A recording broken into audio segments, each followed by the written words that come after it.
अव्यक्त मुरली होती है। तो बाबा ने एक बार दो मुरली का महत्व बताया या संडे का महत्व बताया। तो दो मुरली का तो महत्व पता ही है सबको, लेकिन जो 2 दिन है तो इनका बाबा ने महत्व बताया, सतगुरुवार और इतवार। बताओ सुषमा बहन, बाबा ने एक बार मुरली में ही कहा था गुरुवार तो मतलब बाबा का दिन, भोग का दिन है, बाबा का दिन है। संडे की व्यक्त मुरली है। बताओ तो 10 भाई, किसी का इससे अलग हो तो बताओ। बाबा ने इतवार का एक बार अर्थ बताया कि इतवार में सभी की छुट्टी होती है ना, होती है ना, लौकिक में बच्चों की भी सभी की छुट्टी होती है, ऑफिस वालों की भी होती है। तो बाबा ने एक बार कहा था कि इतवार के दिन अपनी कोई ना कोई कमी को विदाई दो, छुट्टी दे दो। हाँ, इसलिए। और दूसरा अर्थ बाबा ने बताया एक बार सतगुरुवार का, क्योंकि गुरु का दिन है और गुरु हमें क्या देता है, वरदान देता है। तो ये सोचो कि आज बाबा ने मुझे क्या वरदान दिया। विशेष बाबा को भोग लगता है और सतगुरुवार का दिन विशेष वरदान का दिन होता है। बाकी तो बाबा रोज ही हमें वरदान देते हैं, अलग अलग वरदान देते हैं। दुनिया में तो कोई गुरु के दर्शन करने जाते हैं तो समझते हैं हमारे गुरु जी ने वरदान दिया, वो तो साल में, महीने में, चलो हफ्ते में चले जाते हैं, लेकिन बाबा तो हमें रोज ही कोई ना कोई वरदान देते हैं। तो सुनते हैं आज भी बाबा ने हमें क्या वरदान दिए और क्या बाबा ने हम बच्चों को सामान से सजाया। क्योंकि बाबा हमें कोई ना कोई सामान से रोज सजाते हैं कि बच्चे तुम फरिश्ते हो, तुम पूर्वज हो। आज बाबा ने क्या कहा सुनते हैं। तो वाणी का हेडिंग है सदा समर्थ कैसे बने, है ना, शक्तिशाली। क्योंकि समय अभी क्या चल रहा है, शक्तिशाली बनने का। क्योंकि देख रहे हैं ना चारों तरफ क्या हो रहा है, प्रकृति भी अपना बहुत कुछ दिखा रही है।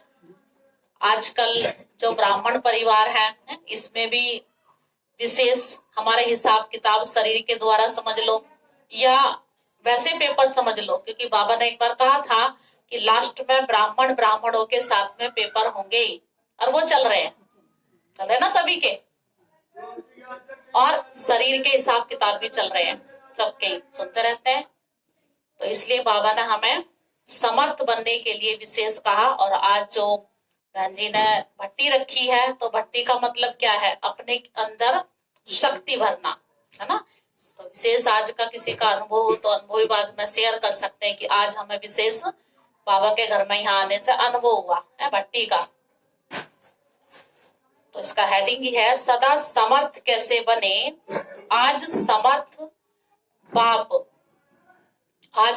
बाप अपने चारों ओर के मास्टर समर्थ बच्चों को देख रहे हैं। एक है सदा समर्थ, साथ साथ हम चेक करते रहे। बाबा तो सबको वही देखता है, लेकिन हमें अपने को चेक करना। बाबा कह रहे एक है सदा समर्थ और दूसरे हैं कभी समर्थ कभी व्यर्थ की तरफ न चाहते भी आकर्षित हो जाते हैं, न चाहते भी। क्योंकि जहां समर्थ स्थिति है वहां व्यर्थ हो नहीं सकता। जहां प्रकाश होगा तो वहां अंधियारा नहीं हो सकता, अंधियारा है तो प्रकाश नहीं हो सकता। तो बाबा वही कह रहे कि वहां व्यर्थ हो नहीं सकता, संकल्प भी व्यर्थ नहीं उत्पन्न हो सकता। कर्म तो छोड़ो।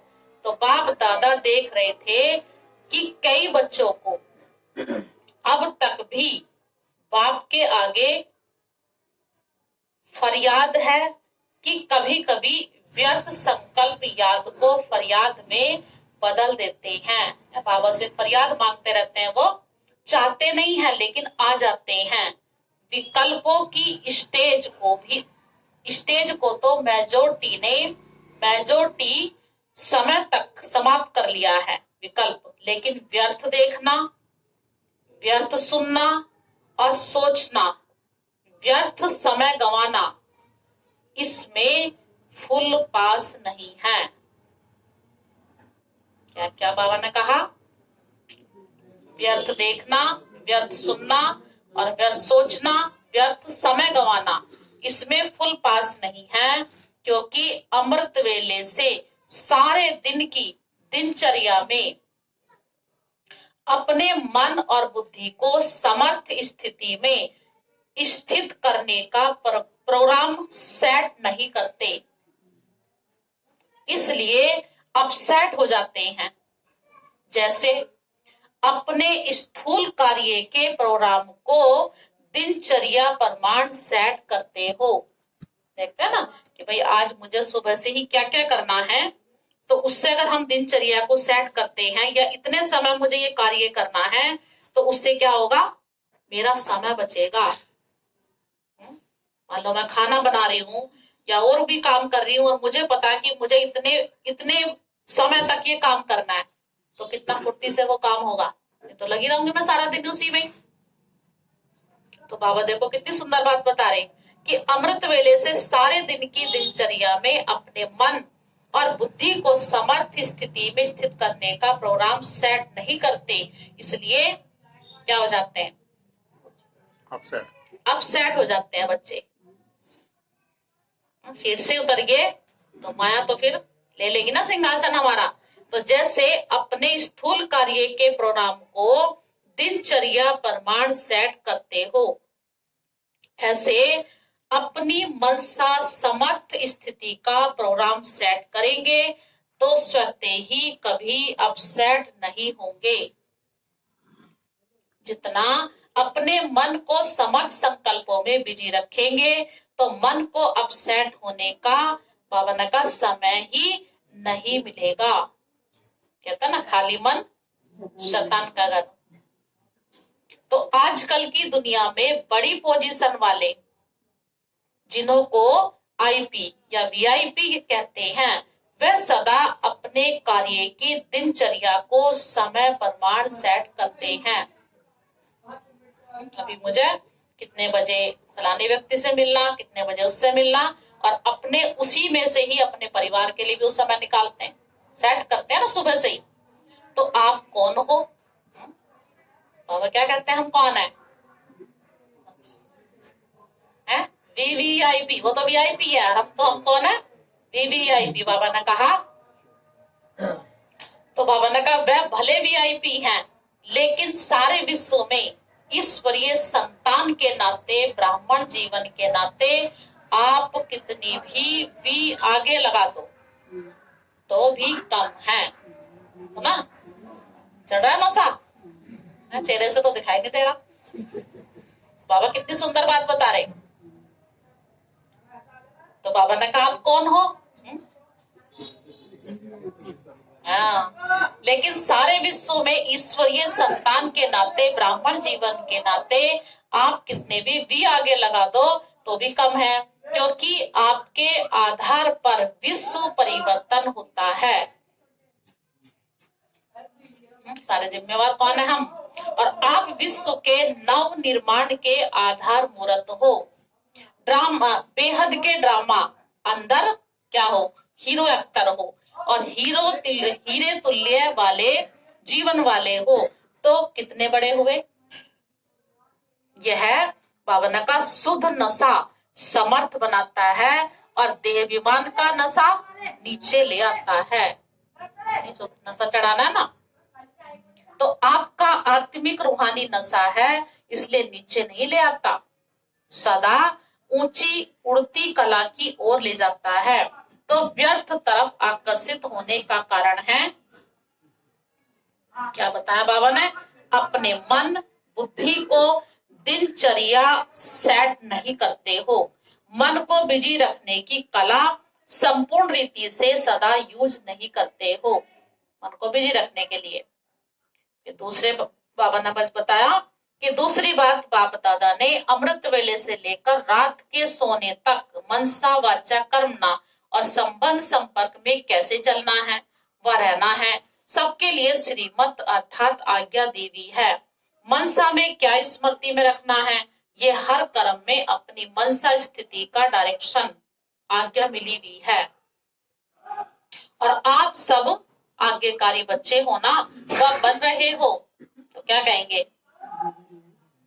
बन रहे ना, अभी बने तो नहीं ना।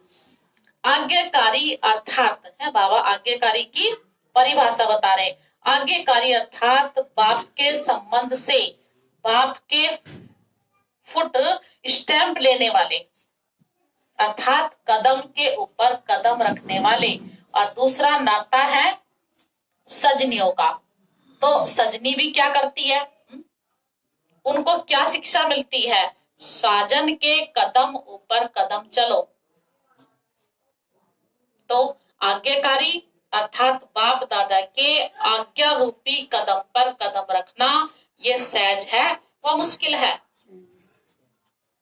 बाबा ने कहा कहाँ कदम रखे, बाबा ने कहा कहाँ कदम रखे, ठीक है व नहीं, ये सोचने की जरूरत नहीं है ना, सहज।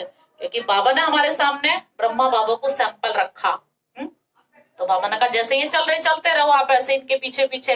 लेकिन सारे दिन में चलते चलते कोई न कोई आज्ञाओं का उल्लंघन हो जाता है। बातें छोटी छोटी होती हैं, लेकिन अवज्ञा थोड़ा सा ना साफ नहीं है मुरली। अवज्ञा होने में बाबा ने कहा होने से थोड़ा थोड़ा बोझ इकट्ठा हो जाता है, क्योंकि अवज्ञा हो जाती है छोटी छोटी। तो बाबा कह रहे कि आज्ञाकारी को सार संबंधों से परमात्म दुआएं मिलती है। आप कुछ ना करो, सिर्फ आप हाजी रखो। हाँ जी, कोई भी अगर हमसे नहीं आती सेवा तो बहन जी आप बता दो, हम कर लेंगे। क्योंकि बाबा कहते हैं ना माने नास्तिक। ये मेरा अपना अनुभव है कि कभी 32 साल बाबा के घर में, 32 साल ही समझ लो, क्योंकि 14 साल की आयु में आ गए थे, और कभी भी ना नहीं करा। तो बाबा की वही बातें याद आती कि ना माने नास्तिक, कि कोई नहीं आती सेवा बता दो, कर लेंगे। तो बाबा यही कह रहे कि आज्ञाकारी को सार संबंधों से परमात्मा दुआएं मिलती है, यह नियम है। थोड़े थोड़े आगे हो जाओ,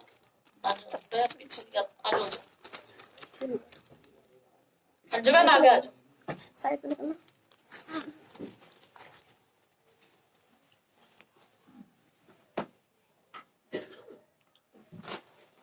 बड़ा हॉल बनाना पड़ेगा, है ना, छोटा पड़ेगा यार रोहतास भाई।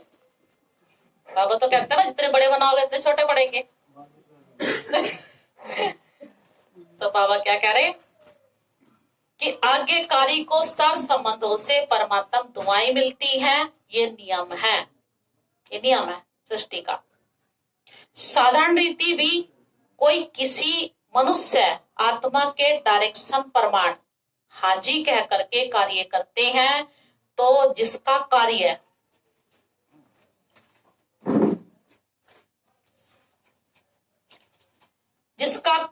करते उसके द्वारा उसके मन से उनको दुआएं जरूर मिलती है।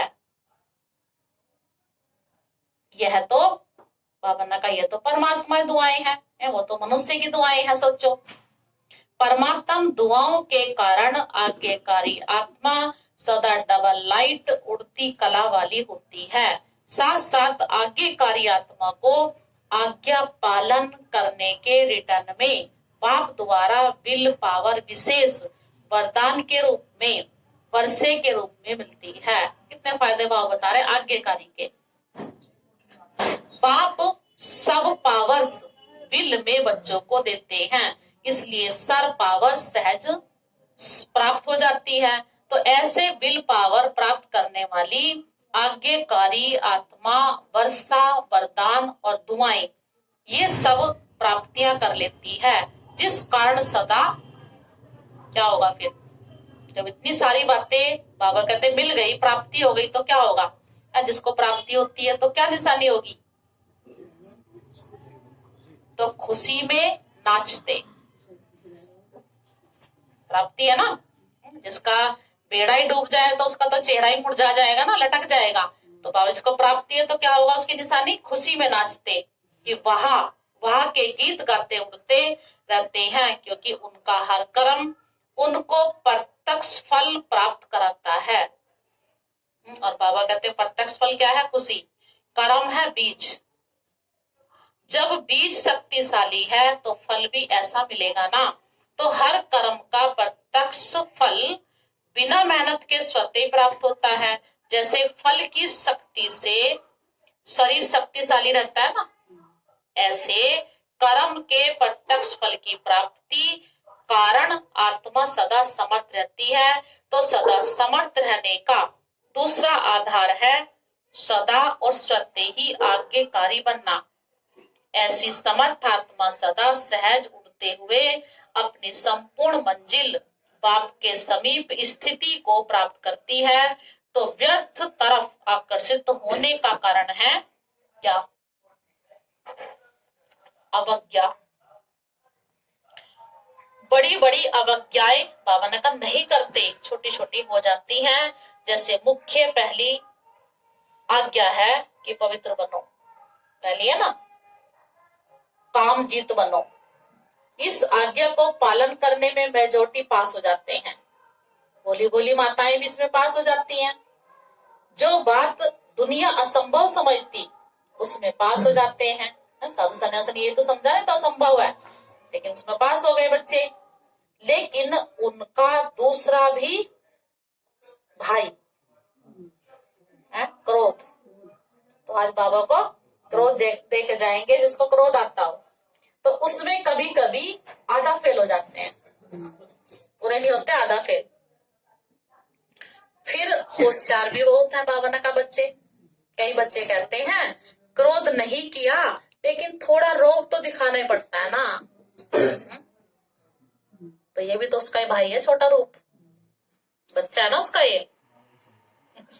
हाँ बाबा को समझा देते हैं। फिर या कई बार कहते हैं बाबा जब आप होते ना तो आपको भी गुस्सा आ जाता। कई बार ये भी कहते हैं बच्चे।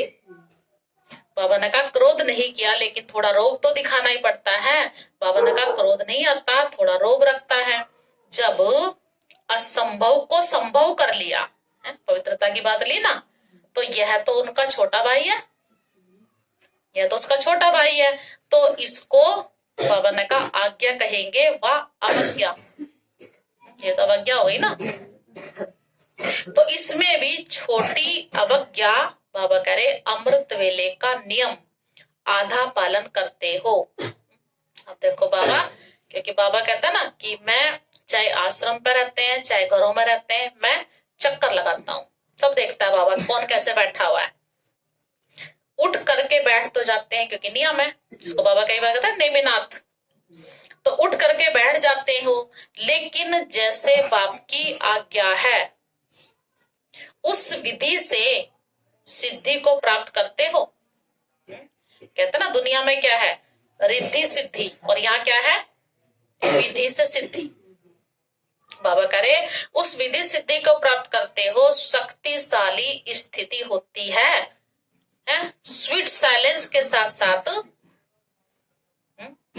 कौन सी हो जाती है फिर धीरे धीरे, स्वीट साइलेंस के साथ साथ निंद्रा की साइलेंस भी मिक्स हो जाती है। और क्या कहते हैं बहन जी आज तो बहुत बढ़िया योग लगा। अब योग था वो या निंद्रा थी, क्योंकि उसमें भी तो साइलेंस मिलती है ना, बहुत अच्छा लगता है। होती है वो 1 मिनट की बोले 2 मिनट की, लेकिन बहुत अच्छा लगता है। तो बाबा देखो क्या कह रहे, बाबा तो सब जानता है ना। तो बाबा ने कहा स्वीट साइलेंस के साथ साथ निंद्रा की साइलेंस भी मिक्स हो जाती है। तो बाप दादा अगर हरेक को अपने सफ्ता की, सुनो टीवी दिखावे ना, क्योंकि उसके पास तो बहुत बड़ा टीवी है, हमारा तो टीवी खराब हो जाएगा, उसका नहीं होता। तो बाबा ने कहा सप्ताह की टीवी 1 सप्ताह की दिखाए तो बहुत मजा देखने में आएगा। तो आधी बाबा ने कहा आज्ञा मानते हो, बाबा ने कहा नेमिनाथ बनते हो, लेकिन सिद्धि स्वरूप नहीं बनते हो। तो इसको क्या कहेंगे, बाबा ने कहा इसको क्या कहेंगे, तो ऐसी छोटी छोटी आज्ञाएं हैं। जैसे आज्ञा है किसी भी आत्मा को दुख न दो, न दुख लो। चलो हम किसी को देते नहीं है लेकिन ले लेते हैं, तो बाबा ने तो छुट्टी नहीं दे लेने की भी, ना देना ना लेना। तो बाबा कहते क्योंकि बाबा ने कहा हुआ है कि दुख देंगे तो दुखी होकर मरेंगे। तो किसी भी आत्मा को बाबा ने कहा न दुख दो न लो, इसमें भी दुख देते नहीं हो लेकिन ले लेते हो। तो व्यर्थ संकल्प चलने का कारण यह है, फिर व्यर्थ संकल्प चलते हैं। व्यर्थ दुख लिया, सुन लिया तो दुखी हुए ना, तो सुनी हुई बात न चाहते भी मन में चलती है। इसलिए बहुत अच्छी मेरे को जानकी दादी की बात याद आई कि दादी हमेशा कहती है कि अगर मान लो मेरे कान में अगर कोई चीज चली जाती है तो मैं उसको दूसरे कान से नहीं निकालती, उसी कान से निकालती हूँ। तो आपने सुनी क्यों बात? अगर हम सुनेंगे किसी की बात तो अंदर तो खलबली मचेगी ना, तो सुनो ही नहीं, आप सुनी अनसुनी कर दो। तो बाबा ने कहा कि व्यर्थ सुनने, तो सुनी हुई बात न चाहते भी मन में चलती है। ये क्यों कहा, ये ठीक नहीं कहा, यह नहीं होना चाहिए। तो व्यर्थ सुनने देखने की आदत मन को 63 जन्मों से है ना, एक जन्म की भावना करती नहीं, 63 जन्म की सोचो। इसलिए अभी भी अवज्ञाएं मन को भारी बना देती है। फिर कहते हैं हमारा योग ही नहीं लगता, मन भारी तो कैसे योग लगेगा। और भारी होने के कारण ऊंची स्थिति की तरफ उड़ नहीं सकते हो, क्योंकि भारी चीज हमेशा नीचे आती है, हल्की होगी तो उड़ेगी ना। तो बाबा ने कहा ये बहुत गुह्य गति है। जैसे पिछले जन्मों के पाप कर्म बोझ के कारण आत्मा को उड़ने नहीं देते, ऐसे इस जन्म की छोटी छोटी अवज्ञाओं का बोझ जैसी स्थिति चाहते हो वैसी अनुभव करने नहीं देता। तो ब्राह्मणों की चाल बहुत अच्छी है। बाप दादा पूछते हैं कैसे हो, तो सभी कहेंगे बहुत अच्छे हैं, ठीक हैं। फिर जब पूछते हैं कि जैसी स्थिति होनी चाहिए वैसी है, तो चुप हो जाते हैं, क्योंकि है ही नहीं ऐसी स्थिति हमारी। तो इस कारण यह है अवज्ञाओं का बोझ सदा समर्थ बनने नहीं देता। तो आज यही स्लोगन याद रखना। क्या याद रखना? 4 बातें 5 बातें बाबा ने जो बताई, न व्यर्थ सोचना, न देखो, न व्यर्थ सुनो, न व्यर्थ बोलो, न व्यर्थ कर्म में समय गमाओ। आप बुराई से तो पार हो गए। अब तो बाबा ने कहा बाबा के बच्चों के अंदर जो पहले बुराइयां थी खाने पीने की, सो जो भी, बाबा ने कहा वो तो नहीं है, चलो खत्म हो गई, लेकिन ये भी तो बुराई है ना। तो अब ऐसे आज्ञाकारी, बाबा ने कहा अब ऐसे आज्ञाकारी चरित्र का चित्र बनाओ। इसको कहते हैं सदा समर्थ आत्मा। सारी बातें बता के बाबा ने, अब समर्थ आत्मा किसको कहेंगे? जो इतनी सारी बातें हमने सुनी। अच्छा सभी टीचर्स आर्टिस्ट होना, चित्र बनाना आता है ना, अपना चित्र, श्रेष्ठ चरित्र का चित्र बनाना आता है ना। तो बड़े ते बड़ा चित्रकार वही है जो हर कदम में चरित्र का चित्र बनाते रहते। इसी चरित्र का चित्र बनाने कारण ही आपके जड़ चित्र आधा कल्प चलते हैं। तो टीचर्स अर्थात बड़े ते बड़े चित्रकार, तो अपना भी चित्र बनाते और अन्य आत्माओं को भी चित्रकार बना देते हो। तो औरों के भी श्रेष्ठ चरित्र बनाने के निमित्त टीचर्स हो, इसी में ही बिजी रहते हो ना। फुल बिजी रहो, एक सेकंड भी मन बुद्धि को फुर्सत में रखा तो व्यर्थ संकल्प अपनी तरफ आकर्षित कर लेंगे। क्योंकि कोई बता ना खाली, तो खाली में तो बाबा कहते कोई ना कोई फिर माया घुसेगी ना। तो सुनाया था ना कि सेवा का प्रत्यक्ष फल सदा प्राप्त हो, यही निशानी है सदा आज्ञाकारी आत्मा की। कभी सेवा का फल प्रत्यक्ष मिलता और कभी नहीं मिलता। इसका कारण कोई न कोई अवज्ञा होती है, खुशी नहीं होती ना। टीचर्स अर्थात अमृत वेले से लेकर रात तक हर आज्ञा के कदम पर कदम रखने वाली ऐसी टीचर्स हो, वह कभी कभी अलबेलापन आ जाता है। अलबेलापन, भावना का अलबेला नहीं बनना, जिम्मेवारी के ताजधारी हो। कभी ताज भारी रखता है तो उतार देते हो, भावना का उतार देते हैं। आप उतारने वाले तो नहीं होना, सदा आज्ञाकारी माना, सदा जिम्मेवारी के ताजधारी। तभी तो बाबा ना देवताओं को, हम सबको देवी देवताओं को, हमें तो देवी देवता तो डबल ताज है, पवित्रता का जिम्मेवारी का रतन जड़ी ताज। तो बाबा ने कहा यहाँ पहने के तभी तो सत्युग मिलेगा ना। टीचर्स तो सब हैं, ऐसा नहीं बाबा ने कहा जो निमित्त बने सभी टीचर है, क्योंकि अपने टीचर तो सभी है ना।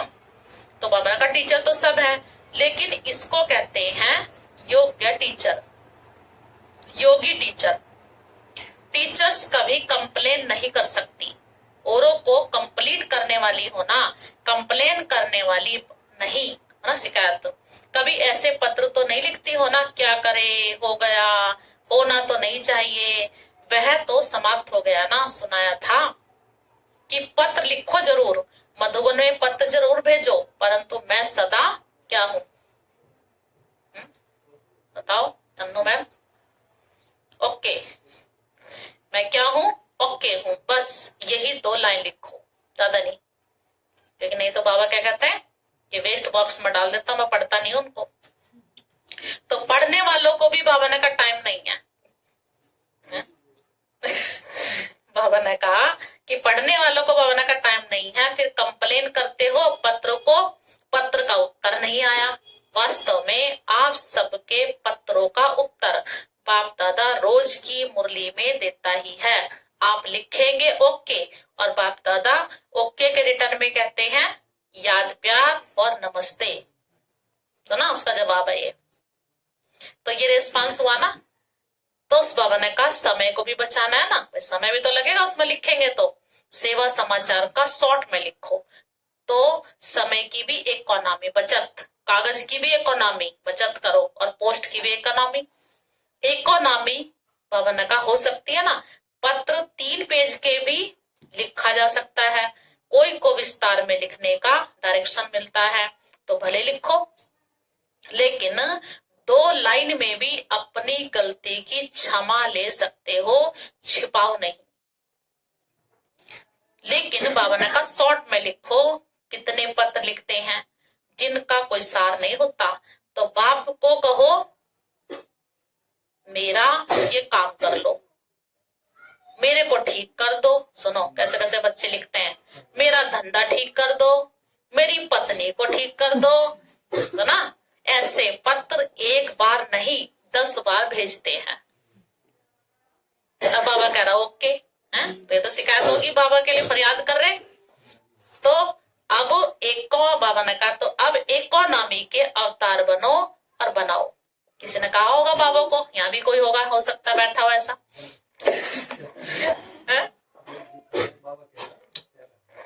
तो है ही, कोई ना कोई कह रहा ना। अच्छा, सभी को यह मेला अच्छा लगता है ना। दुनिया वाले कहते 2 दिन का मेला और आपका 4 दिन का मेला होता है, सभी को पसंद है ना ये मेला। अच्छा, मधुबन में जाते हैं तो मेला ही होता है। तो अच्छा, चारों ओर के सदा समर्थ आत्माओं को, सदा हर कदम में आज्ञाकारी रहने वाले आज्ञाकारी बच्चों को, सदा व्यर्थ को समर्थ में परिवर्तन करने वाले विश्व परिवर्तक आत्माओं को, सदा अपने चरित्र के चित्रकार बच्चों को, समर्थ बाप दादा का याद, प्यार और नमस्ते। मीठे मीठे सिकिलते बच्चों प्रति माता पिता बाप दादा का याद, प्यार और गुड मॉर्निंग। रूहानी बाप की रूहानी बच्चों को नमस्ते, रूहानी बच्चों की रूहानी बाप को नमस्ते। अव्यक्त बाप दादा की जोन वाइज बच्चों से मुलाकात, क्योंकि पहले बाबा एक से मिलते थे, देखा ना कितनी बड़ी बड़ी लंबी लाइनें लगती थी। बॉम्बे और गुजरात ग्रुप, तो बेहद बाप के अर्थात बेहद के मालिक के बालक, ऐसे समझते हो। कभी भी हम ये ना समझा बाबा गुजरात वालों से मिल रहे, सोचो मेरे से बाबा मिल रहा, मुझे ये बात कह रहा, तो समझते हो बालक सो मालिक होता है, इसलिए बाप दादा बच्चों को मालेकम सलाम कहते हैं। बेहद बाप के बेहद के वर्षे के बालक सो मालिक, क्योंकि बच्चा तो मालिक होता है ना, तो बेहद के वर्षे की खुशी भी बेहद होगी ना। तो बाप बच्चों को अपने से भी आगे रखते हैं, विश्व के राज्य का अधिकारी बच्चों को बनाते हैं, खुद तो नहीं बनते। तो वर्तमान और भविष्य दोनों अधिकार मिल गए, और बाप दादा ही बाबा ने कहा मिल गए, और दोनों ही बेहद है। सत्युग में भी हदें तो नहीं होगी ना, वह भाषा की न बाबा ने कहा रंग की न देश की, और यहाँ तो देखो कितनी हदें है ना, हर चीज की हदें हो गई। तो बेहद के आकाश को भी हदों में बांट दिया। अब तो वहां कोई हद नहीं होती, कहते ना भाई हमारा तुम्हारा जो एरोप्लेन है हमारे उसमें नहीं आ सकता, तो हदे हो गई ना, बट गया ना। तो बाबा ने कहा तो बेहद का राज्य भाग्य हो गया ना, लेकिन बेहद का राज्य भाग्य प्राप्त करने वालों को पहले इस समय अपनी देह की हद से परे जाना पड़ेगा। ये भी हद है। अगर देह भान की हद से निकले तो और सभी हद से निकल जाएंगे। इसलिए बाप दादा कहते हैं पहले देह सहित देह के सब संबंधों से न्यारे बनो। पहले देह फिर देह के संबंधी। तो इस देह के भान की हद से निकले हो, क्योंकि देह की बाबा ने कहा क्योंकि देह की हद कभी भी ऊपर नहीं ले जाएगी। देह मिट्टी है और मिट्टी कहाँ नीचे, तो मिट्टी सदा भारी होती है। कोई भी चीज मिट्टी की होगी तो भारी होगी ना। तो यह देह तो पुरानी मिट्टी है ना, इसमें फंसने से क्या मिलेगा, कुछ भी नहीं।